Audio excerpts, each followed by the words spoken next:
मध्य प्रदेश कांग्रेस अध्यक्ष जीतू पटवारी ने केंद्र सरकार पर तीखा हमला बोला और कहा कि लोकतंत्र में आवाज उठाना देश की परंपरा है, लेकिन पीएम मोदी डोनाल्ड ट्रंप के बयानों पर मौन क्यों हैं? इसका जवाब देश को मिलना चाहिए। पटवारी ने कहा कि देश के सामने सच्चाई आनी चाहिए और नोटबंदी जैसे फैसले को लेकर भी प्रधानमंत्री ने पहले इसे सही ठहराया था। पटवारी ने कहा कि राहुल गांधी देश में विपक्ष की भूमिका मजबूती से निभा रहे हैं। उनके मुताबिक जहां भी दर्द और अन्याय है, राहुल गांधी आवाज उठा रहे हैं। उन्होंने आरोप लगाया कि बीजेपी मंत्री लगातार राहुल गांधी पर निशाना साध रहे हैं, लेकिन इसके बावजूद वो देश हित में बात रखते रहेंगे। पटवारी ने दावा किया कि आने वाले समय में राहुल गांधी देश के प्रधानमंत्री होंगे। फिलहाल बयान के बाद प्रदेश की राजनीति में सियासी घमासान तेज हो गया है। लोकतंत्र में प्रधानमंत्री की जो भाषा है वो शर्मसार करती है देश को। देश के प्रधानमंत्री कहते हैं कि कांग्रेस नंगी है पहले से, ये वर्ड है, ये देश के प्रधानमंत्री के हैं। देश के प्रधानमंत्री ने जब चुप क्यों रहे, मौन क्यों रहे? जब ट्रंप ने कहा मैं आपका पॉलिटिकल करियर कोलैप्स कर दूंगा, क्यों चुप रहे तब वो? जब उन्होंने कहा सीज फायर मैंने करवाया।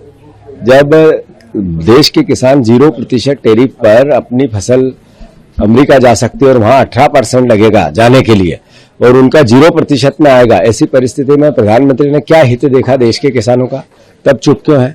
एआई को लेकर जिस तरीके का सब्जी बाग दिखाया गया, जो पूरी दुनिया में वो एक जो रोबोट की स्थिति बनी, चाइना से लाकर एक यूनिवर्सिटी की बात आई, ये अल्टीमेटली क्या था? मतलब लोगों को मैनेजमेंट से गुमराह करने का हिस्सा। तो अल्टीमेटली सच्चाई देश के सामने आए, सच्चाई से देश रूबरू हो। देश की स्थिति क्या है, देश के आम जनता की परिस्थिति क्या है, इससे देश के प्रधानमंत्री को वास्तविकता में अवगत होना चाहिए और देश को उस दिशा में ले जाना चाहिए। ये तो नैरेटिव वॉर है ना, सरकार जो कह रही है यूथ कांग्रेस को लेकर, उससे इस तरफ गिरफ्तारी हो गई। कांग्रेस का अगला स्टैंड क्या होगा? सरकार तो सच है कि नरेंद्र मोदी तो पहले नोटबंदी को भी अच्छी बताते थे, नरेंद्र मोदी तो पहले कोविड में भी थाली बजवाते थे, नरेंद्र मोदी ने जीएसटी अच्छी बताई, नरेंद्र मोदी ने जब जब भी पाप किया इस देश के साथ, जब जब भी झूठ बोला इस देश के साथ, तो देश को साथ लेने की कोशिश की, नैरेटिव बनाने की कोशिश की और फिर लोगों के साथ कुठाराघात किया।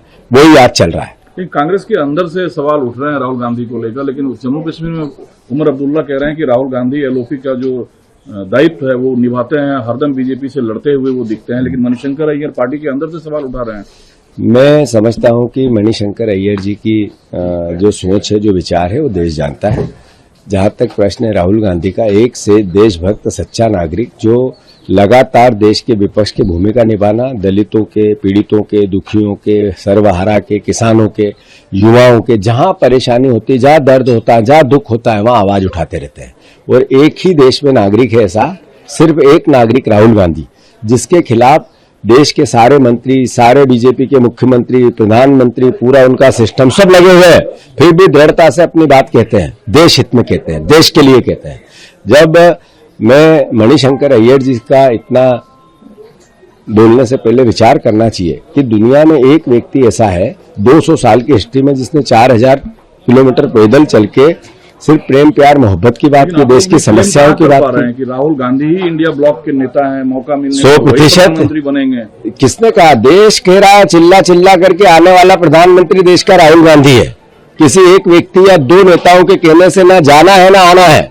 100% आने वाले समय में देश का किसान चाहता है, देश का युवा चाहता है, देश का आम नागरिक चाहता है, देश का प्रधानमंत्री राहुल गांधी बने।